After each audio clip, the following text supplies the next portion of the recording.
Hola, ¿cómo están? Bienvenidos a esta entrevista, a esta emisión especial de Dimensión Rasgada. Yo soy Eri Garay y estamos aquí en el Fondo de Cultura Económica, la librería Blanca Varela, para realizarle una entrevista al autor, al escritor.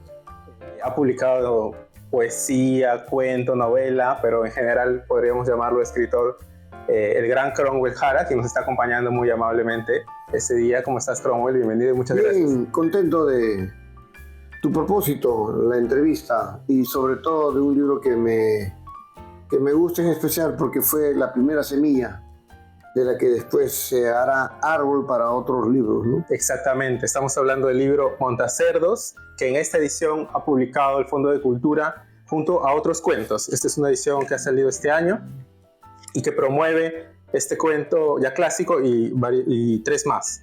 Así que de este cuento también sale Patíbulo por un caballo, hasta cierto punto, ¿no?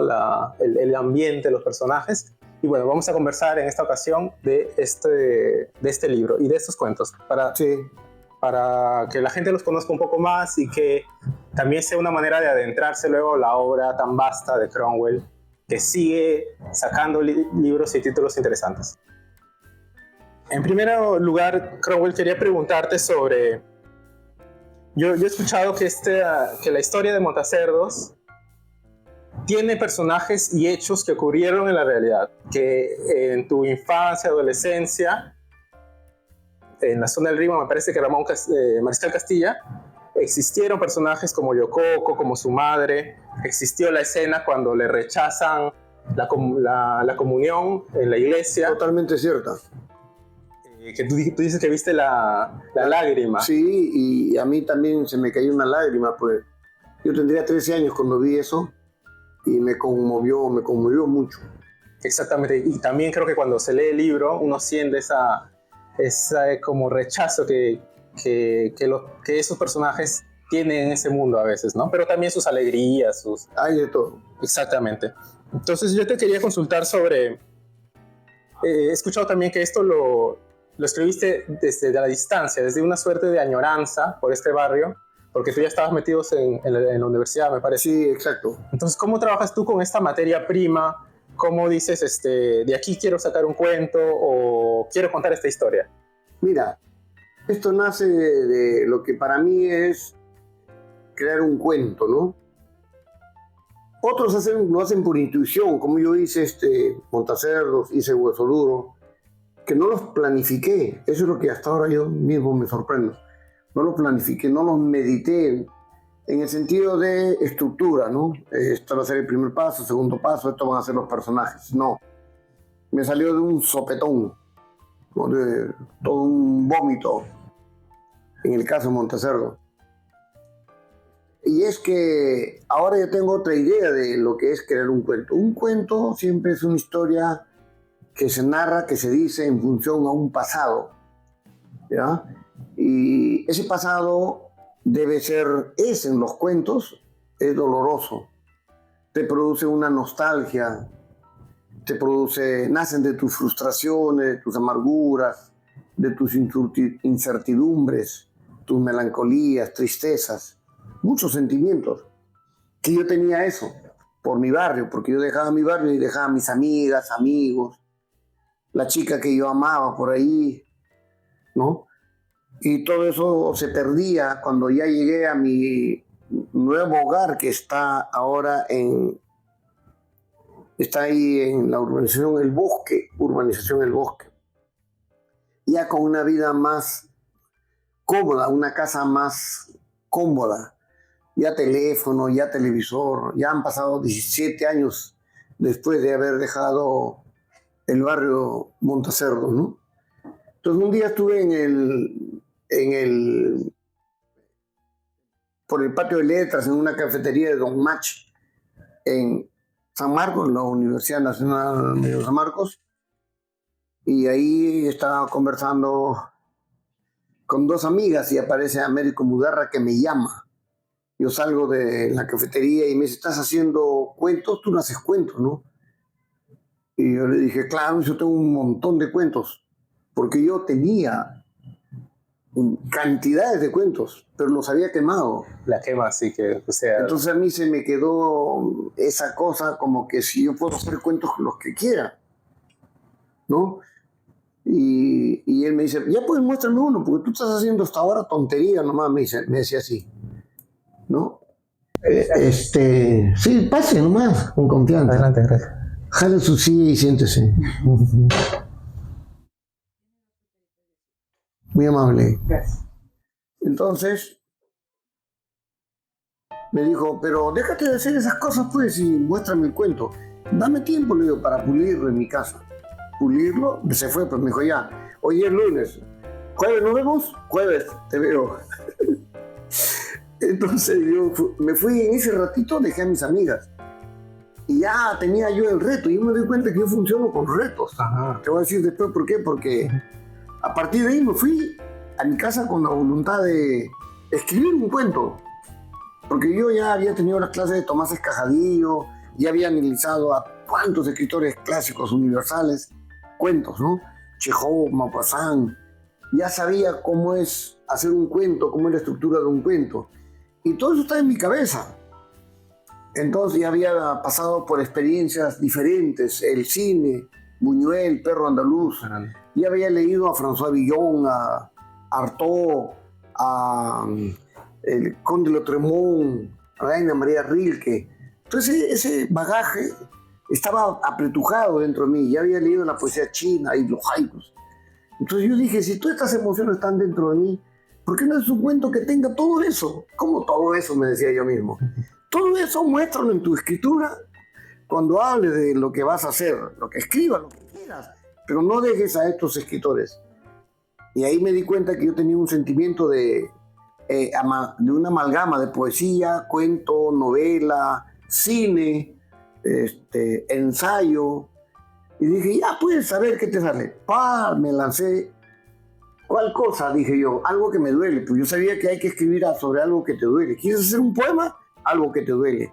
¿Quieres hacer una novela? ¿Qué es lo que te duele? ¿Qué es lo que quisiera hacer? ¿Tienes el personaje? ¿Cuál va a ser su drama? Ya, lánzate. Pero eso es intuitivo en ese rato. Me lancé y salió Montacerdos, que se llamaba al comienzo Yococo. Pero Yococo no me quedó bien. Después dije, más espectacular es Montacerdos. Claro, yo rompía con el canon de títulos, ¿no? Los títulos a veces son totalmente muy distintos a lo que es mi sensibilidad, pues, ¿no? Era así, yo lo sentía así y yo dije, si yo quiero ser yo, bueno, voy a lanzarme con lo que más siento. ¿Qué siento?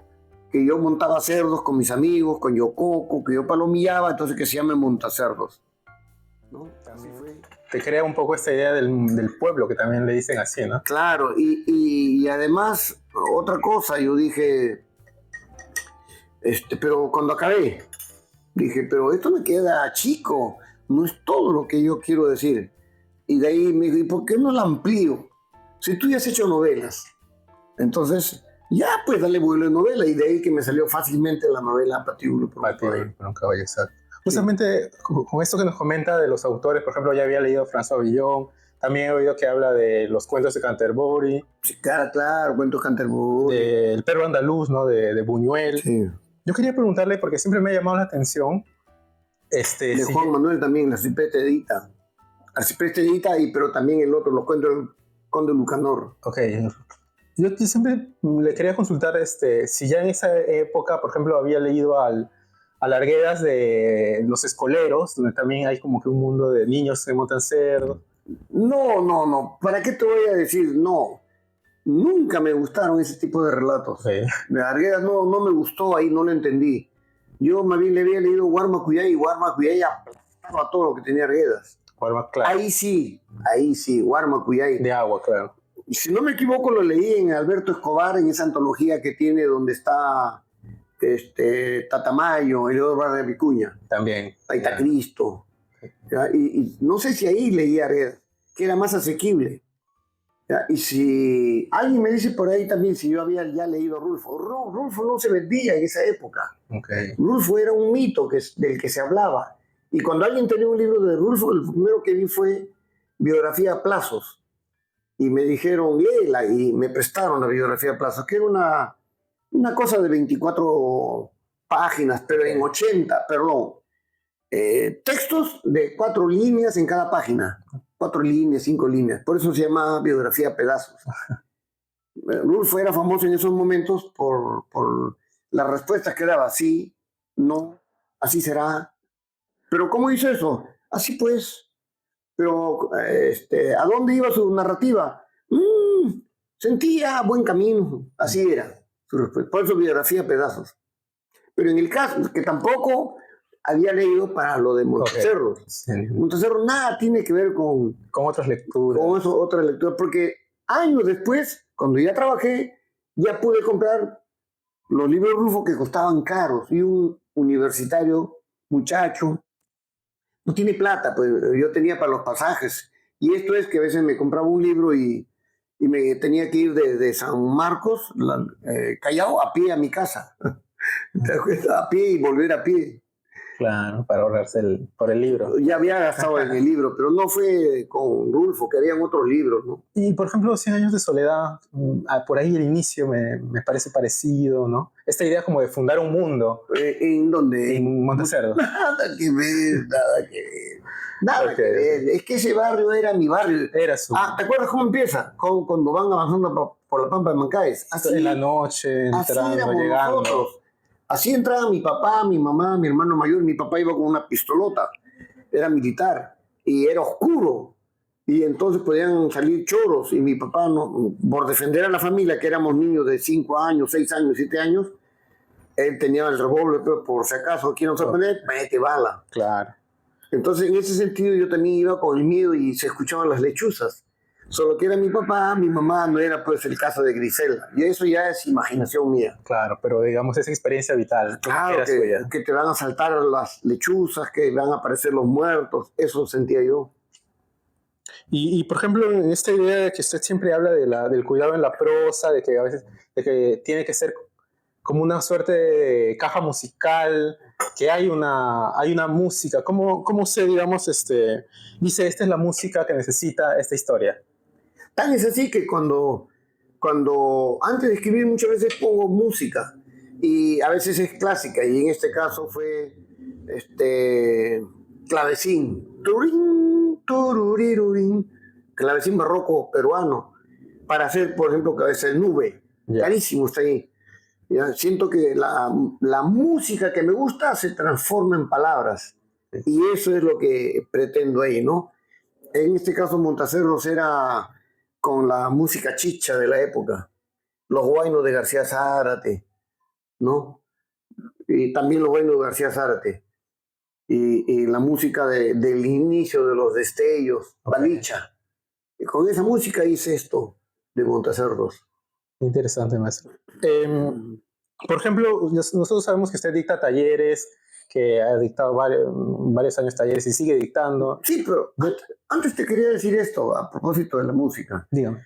¿Por qué la música, me preguntas tú? Porque la palabra es sonido, pues. Y los sonidos del piano son música también. Del sonido del violín son música. La palabra también es musical, entonces. Los mejores poemas siempre son eufónicos, melodiosos. ¿No? Eufonía, que claro. A solitudine che tu mi hai regalato, io la coltivo come un fiore. La soledad que tú me has regalado, yo la cultivo como una flor. Un verso de Petrarca, ¿no?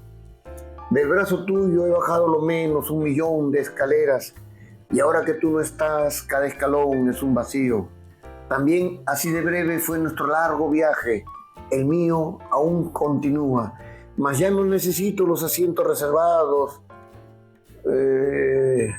las trampas, los oprobios de aquellos que creen que lo que vemos es la realidad. Eugenio Montale, en un poema de Xania 5. Eso para mí es melodía de violín, de piano. Ahí yo escucho a Vivaldi, a Albinioni. Entonces esa sensación me da cuando yo escribo en mi prosa. Hago mis cuentos como, por ejemplo, Piedra de Sacrificio, Hueso Duro, que es el segundo cuento a los 3 días de haber hecho esto.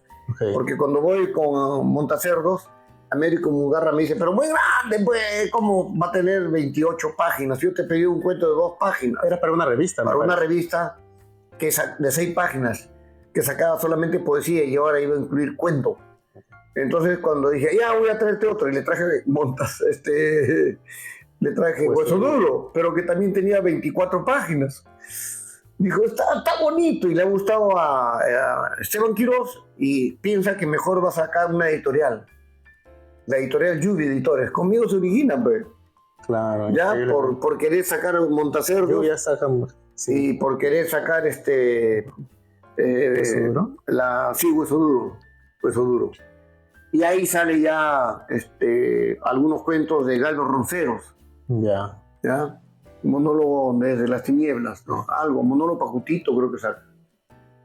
Ya, eso es, pero la melodía, para mí el poema, el cuento y la novela es lo mismo. Uh-huh. Es lo mismo, porque se escriben con palabras y las palabras deben ser eufónicas. ¿Y por qué es lo mismo? Porque el arte es uno solo. El arte, mira, de la pintura, del cine, todos, ¿qué buscan? ¿Por qué es arte? Todos buscan entretener, divertir, conmover. La pintura, la música, ¿ya? La pintura, la música, la novela, el cine, todos buscan entretener, divertir, conmover. Incluso cuando tú ves una gran película, un director te dice, esa película es una obra musical, es una sinfonía, te dice. Yo escuchaba a pintores buenos como Gerardo Chávez que dicen, y es que ese cuadro es una sinfonía de colores, es una melodía muda. Y hay un pintor por ahí, un amigo que fue, me dijo, mis cuadros pues aspiran a ser musicales, a dar una sinfonía, que no se percibe, pero yo la siento, que se mueven ahí los colores, como en un ballet, ya con música sinfónica. Es lo mismo en los cuentos, le digo. Así es, maestro, me dice. Es que somos artistas, me dijo él. ¿Ya? Giuseppe es un amigo pintor, Giuseppe se llama él. Y coincidimos entonces. Yo le he preguntado a otros y también me dicen que la pintura parece quieta, pero cuando es hermosa, como Max Chagall, por ejemplo, los cuadros de Max Chagall, son melodías también, ¿no? Lo mismo me pasa cuando escribo los cuentos. Tiene que tener una melodía, una eufonía, incluso un ritmo, que a veces hasta se parecen a las canciones. En mi caso, cuando un día veas un cuento que se llama Martín Campanas, totalmente melodioso y parece una canción. Cuando me escuchó una amiga muy sabia, muy inteligente, lingüista, como mi amigo, muy fina, muy honda, muy filósofa, es enciclopédica esa amiga, yo la adoro. Me dice, y es que yo te he escuchado tu cuento Martín Campanas, y me dice, yo he escuchado un poema, no me ha dicho un cuento, he escuchado un poema, Martín Campanas en mi cuento. ¿Y qué opina de Montacerdos? Es poesía, tú escribes poesía, me decía, ¿no? También usted en los talleres, en su libro, que es el cuento, también tiene otro manual para la escritura. Habla también de la estructura, ¿no? De usar, por ejemplo, técnicas como el in media res, de usar los flashbacks. Por ejemplo, aquí en el tercero de este libro, que es La Reina de las Cucarachas, inicia en in media res. Hay como una dilatación del tiempo, porque parece que la niña está ahí, pero en el momento que está ahí va recordando lo que ha vivido, ¿no? Va recordando que su mamá le quiere pegar, que su papá tiene que venir, ¿no? La Reina de las Cucarachas. Entonces, también comentas un poco como que la importancia de la estructura en la construcción de historias, de relatos, ¿no? Justamente es para buscar la emoción, para potenciar el drama de las historias. Sí. ¿Qué me estás preguntando? Dices, me distraje un poquito. De la estructura, de cómo usar, ¿no? De cómo usar. En La Reina de las Cucarachas. Por ejemplo, o en sus otros relatos, ¿no? Esa es la historia de una amiga que me odia y me quiere. Me odia porque hice su biografía, pues La Reina de las Cucarachas es exactamente su vida. Y no le gustó, me dijo, yo te dije, se peleó conmigo, te dije, yo quiero hacer mi propia historia, escribiendo mi cuento, y tú te me has adelantado. Y yo te dije, también le respondí yo, que te he esperado 33 años y tú no la has escrito. 36 años ya es mucho. Por eso es que ya le hice, bueno, antes que se pierda.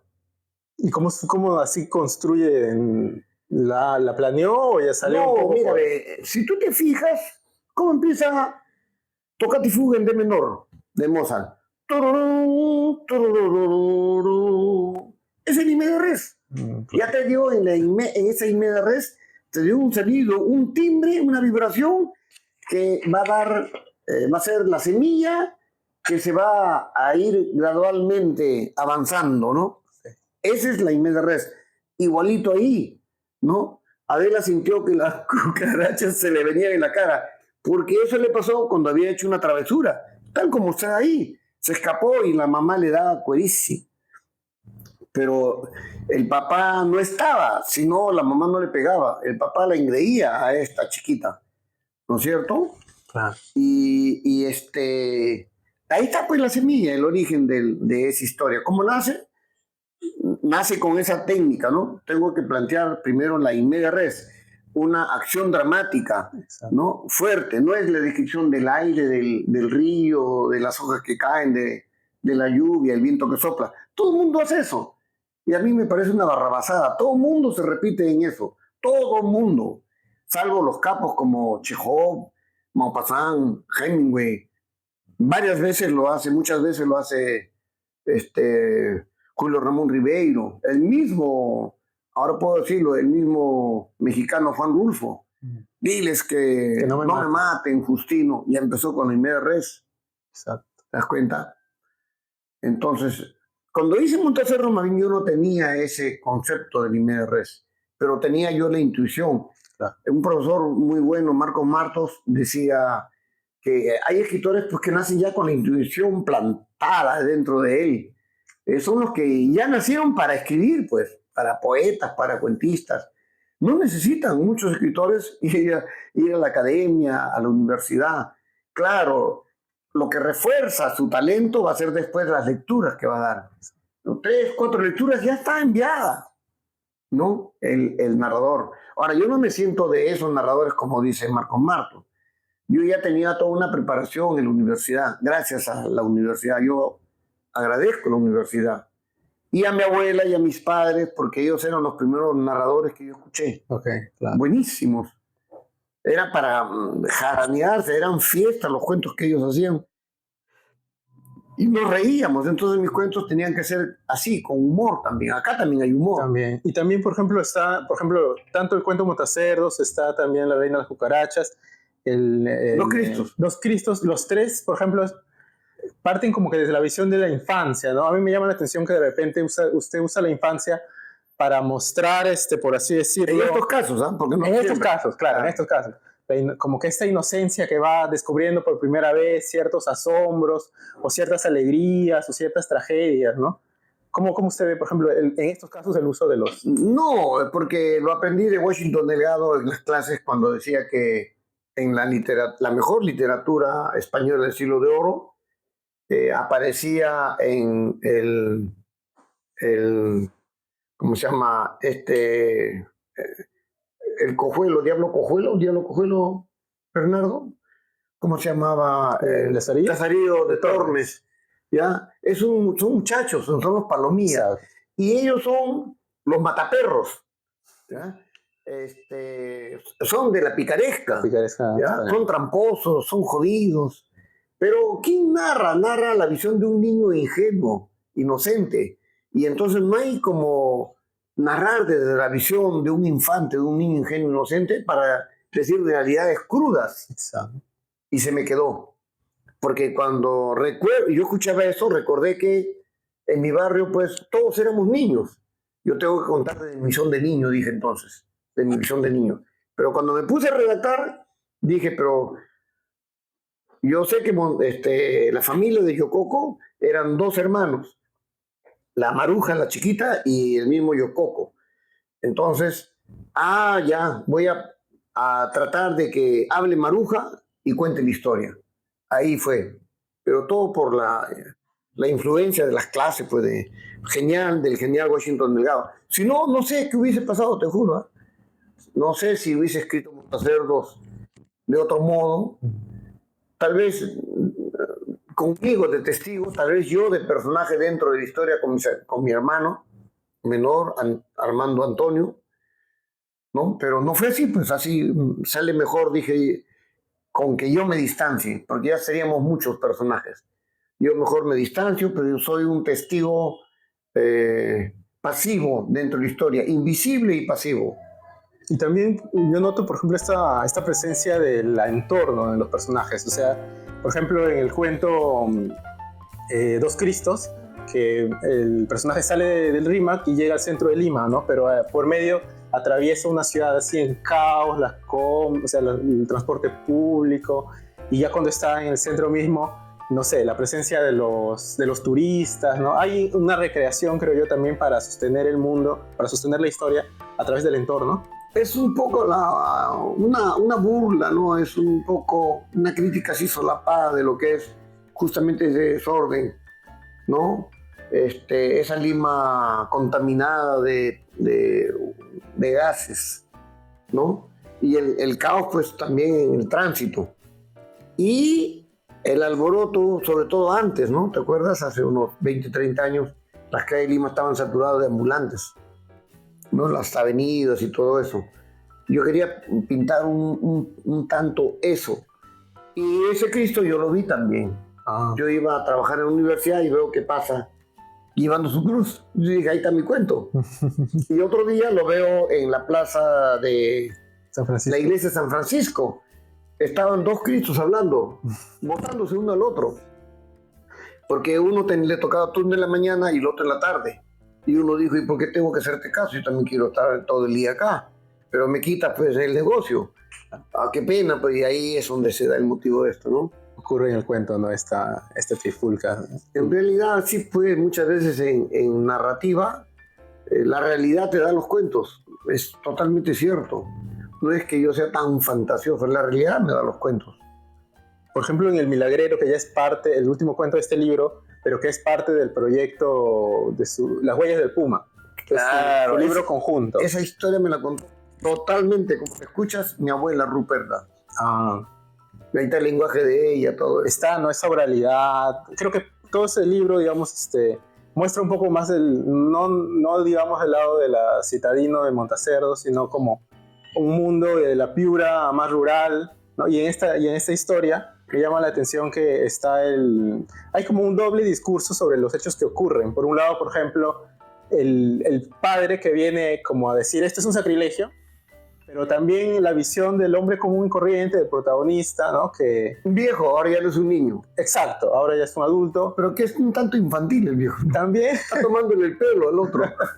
Y es interesante, ¿no? Porque yo veo como que no solo en este cuento, ¿no? Pero en otros textos que parece que a veces se burla del poderoso, que no está viendo bien la realidad o que quiere, digamos, seguir un discurso, en este caso un discurso religioso, que ignora, por así decirlo, por ejemplo, una creencia que está satisfaciendo a la gente, ¿no? En un momento de necesidad como una sequía.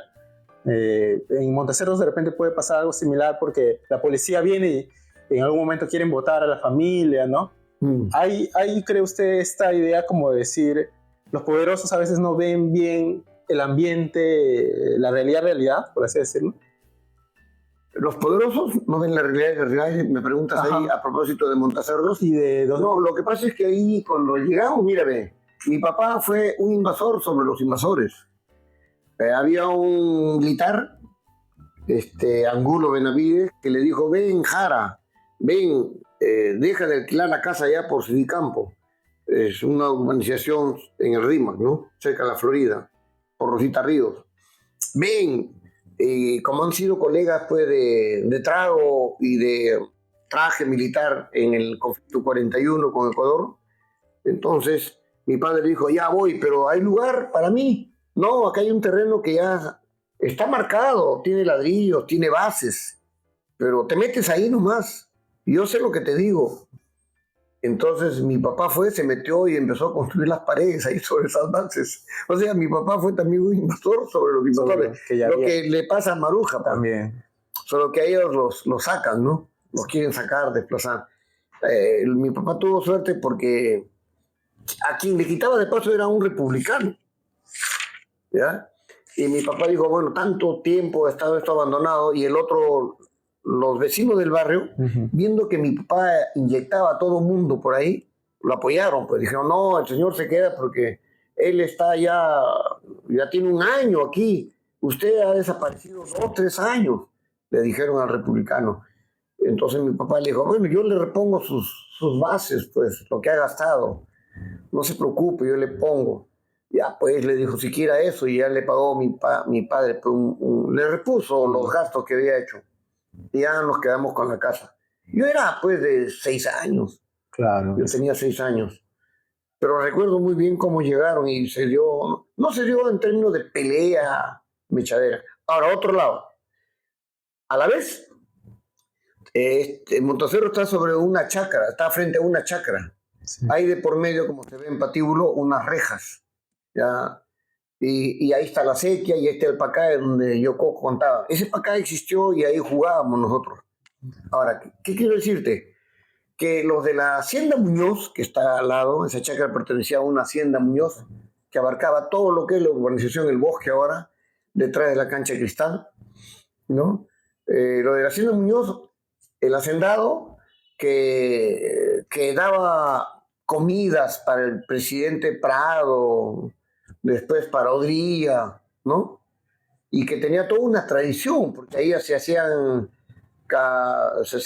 paseos de caballo de paso, claro, y peleas de gallo. O sea, era un lugar ya reconocido en el RIMAC por los años 40, 50, ¿ya? Y ese tenía el apoyo de una familia, de un familiar del Congreso, un diputado o senador. Y con el apoyo de ellos persiguieron a los directivos de la Asociación de Pobladores de la Comunidad, decían, del Mariscal Ramón Castilla, que es el barrio de Montacerro, ¿ya? Entonces los quisieron meter presos y todo. Todo ese lío me provoca hacer la novela Patíbulo por un caballo. Pero, por ejemplo, en el cuento del milagrero, yo también veo algo similar a lo de Patíbulo, porque está este padre Fermín, que le llaman azotadiablos, que de algún modo como que quiere sacar, ¿no? Quiere decir esto que han hecho, este culto que han creado, no está bien, ¿no? Y también quiere, por así decirlo, pasar por encima de toda de ese poblado, ¿no? Mira, mi madre me contó su versión y mi abuela me contaba su versión, y mi papá también, porque todos son piuranos ahí, ¿no? Entonces, mi madre contaba de que efectivamente en Piura no daban las monedas porque la gente quería irse ya no a la misa de la catedral de Piura, sino más bien se iban allá a Chulucanas, creo que era, donde estaba el milagrero, el que hacía milagros, el santo milagroso. Entonces un día se molestó el padre Villalobos, creo que era, ¿ya? Y a quien todo el mundo le besaba la mano, pero ellos no le besaban la mano y no dejaban limosna. Se molestó y se fue con gendarmes. Y lo agarraron al viejo, que al comienzo tenía solamente la tumba, pero como caían muchas limonas y ya traían velas, se hizo un ambiente como este, y después más grande que este, porque ya pusieron varias alcancías y ponían adornos de oro. En esa época había facilidades de plata, y él acaparaba todo eso y empezó a tener pues negocios, el viejo. Mi abuela dijo que era totalmente cierto, verdad, decía, pero ocurrió que como lo obligaron a abrir, para demostrarles que ahí estaba su amigo. Está el Crisóstomo, ¿no? Sí, ahí está, es mi gran amigo. No, ahí debe estar el diablo, ahí sáquelo para exorcizarlo. Sacan, y lo primero que sacan era una cabeza de asno con unas adornitos que tenía, ¿no? Unas escarapelas que no sé. Y el que hacía milagros era un asno. Pero mi abuela se mataba de risa. Eso fue cierto, mi mamá también contaba eso. Totalmente cierto. No, no es ocurrencia. ¿Por qué voy a decir que es ocurrencia mía, que yo soy un tromen buscando historias? No, yo la registro. Claro, también tengo lo mío, ¿no? ¿No? Pero en este caso, todos los retazos, todos los chispazos de historias que me contaba mi abuela, yo las reacomodo, pues, ¿no? Para hacer todo esto. Claro, los cuentos que aparecen en Las huellas del puma, ¿no? Claro, para darle una coherencia, un sentido de unidad y de historia, ¿no? Tal como se hace un relato verdadero, un cuento interesante. Por último, Cromwell, te quería consultar bueno, un poco, ¿cuál es como que tu visión del país? O tú que conversas con los jóvenes, que te invitan a colegios, que estás en contacto con los niños. ¿Cómo ves tú, por ejemplo, o sea, ¿qué país le estamos como heredando? ¿En qué país van a crecer ellos y construir? No sé si tienes una visión positiva o de repente una visión negativa. Sé que hay una ley con el plan lector, ¿no? Antes era bien difícil encontrar lectores en las provincias. Sí habían, pero un tanto dispersos. Ahora yo voy a las provincias y me invitan de frente a tal colegio, a tal lugar. Ahorita me estoy yendo a Trujillo, porque hay un colegio que me espera para que yo dé charlas sobre cómo crear cuentos. Y pagan. Y también acabo de estar allá en Chincha y acabo de estar también en Huancayo, ¿ya? Y no sé en dónde, en qué otro lugar, pero ese es mi plan. O sea, esa es mi forma de ser convocado a través de los talleres de narrativa. Y de paso me entrega sus libros para ver cuánto le cobramos, ¿no? Cuánto le compramos. Y ahí se llena, recupera su plata mi sobrino que invierte en sus libros, pues, ¿no? Él me da el reconocimiento con mis libros ya materialmente publicados, pero él tiene que, como gasta papel, tinta y todo, sabe que hacer un libro cuesta, a él se le reembolsa por su ganancia correspondiente. Pero tú me preguntaste algo a propósito de esto. Por ejemplo, ¿cómo ves tú el país? El país, ¿no? ¿En términos políticos o en términos educativos? Bueno, no, lo que yo te digo es que hay escuelas en donde los muchachos ya están sorprendentemente informaditos y se pelean por los libros. Me han sorprendido mucho donde me preguntan, ¿usted es el autor de Casares Jañape? Sí, pero a mí me gusta más ese cuento de la mujer. El otro dice, no, a mí me gusta más Mono de Madera. ¿Han leído eso? Claro. Y otro me dice un día, cuando conversamos sobre sus cuentos, me han gustado mucho. Un día, la época de Sendero, yo estaba en Puno con mi amiga Cecilia. Salíamos de un congreso de literatura y lingüística y estábamos yendo por la calle principal, la calle Lima, y era de tarde. Y entonces, de repente gritan, ¡Cromwell Jara! Y yo volteo entre la muchedumbre, no hago caso porque se corría la voz de que Sendero quería meter bala a los escritores porque eran reaccionarios según los puntos de vista de Sendero, ¿no? ¡Cromwell Jara! Yo no hice caso. Pues. Era una muchacha de unos 24 años, 22 años, bajita. Y como estaba con Cecilia, le digo, sí, soy yo. ¿Usted es? Sí, y vine corriendo, ¡fua! Salta, ¡fua! Pone sus piernas acá y acá, y se me agarra, y se pone a llorar. ¿Usted es el autor de Patíbulo para un caballo? Sí, le digo, ¿qué pasó? Yo he leído Patíbulo para un caballo, yo he leído Patíbulo, yo sé quién es Pompeyo Flores, sé quién es Yococo, sé quién es Herb Brookman. ¿Y en serio la han leído? Sí, sí, cómo me ha gustado, usted es el autor, me abrazaba así. Ya me conmovió, ¿han leído? Sí, sí, me dijo, me decía. Después en otro momento en la universidad, una chica vino con una tesis sobre Patíbulo por un caballo. Es la tesis que parecía que hablaba de 100 años de soledad, no de mí. Ah, cómo le... Sin decir piropos, sin decir esta es una novela extraordinaria, sin decir que esta novela vale oro, no. Ponía según un modelo, no me acuerdo ahorita del crítico literario, tenía un modelo para analizar, donde ve la carnavalización de la literatura y todo eso. Y entonces ahí veía las frases filosóficas, las frases reflexivas, visión de mundo, filosofía de vida, qué sé yo, y todo encajado con las frases que sacaba de la novela.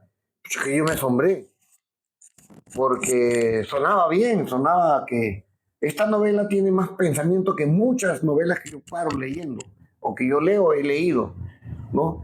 Esta novela no, de Patíbulo no es solamente para entretener, sino también te está dando detrás una filosofía de vida, una pedagogía detrás, sin pretender ser tampoco didáctica, ¿no? No, yo no hago didáctica. Lo que doy ahí son reflexiones que tengo, pero las transmito a través de los personajes, que a veces son en contrapunto, ¿no? Son dialécticas. Es lo que yo trato siempre en cada cuento o novela, que motive reflexiones y que te inviten a una filosofía de trascendencia, ¿no?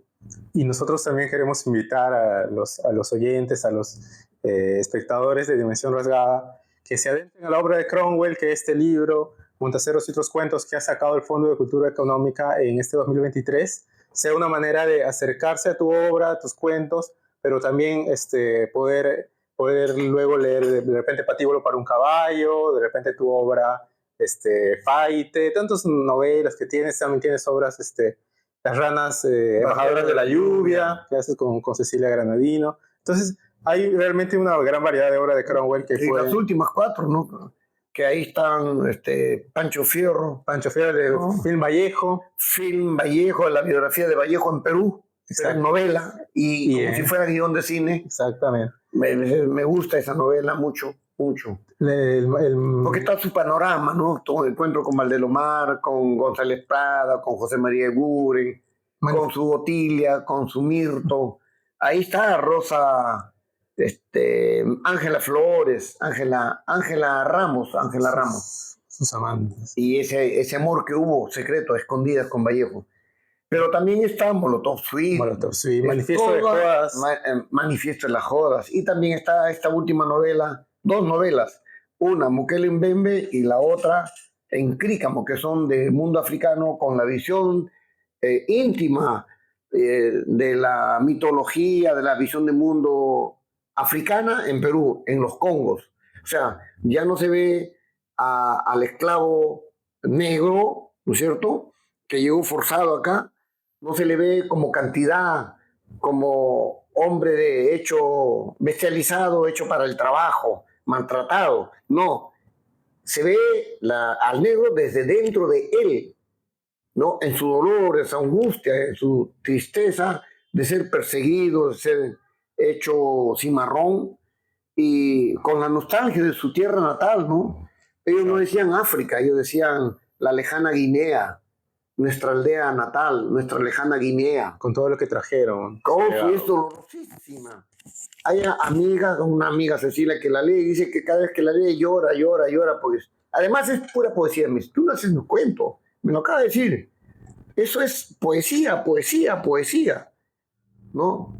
Todavía dijo ella, yo no lo digo. Es como Arguedas hace poesía cuando hacen algunos cuentos, ¿no? Pero no, en toda tu novela es poesía desde que se inicia hasta que acaba. Ahí está, bueno, invitados entonces a conocer más de la obra de Cromwell, y muchísimas gracias. Les recuerdo que tenemos un episodio dedicado exclusivamente a Montaceros y otros cuentos, y esta entrevista es un complemento de ese episodio. Nada, muchas gracias y hasta luego.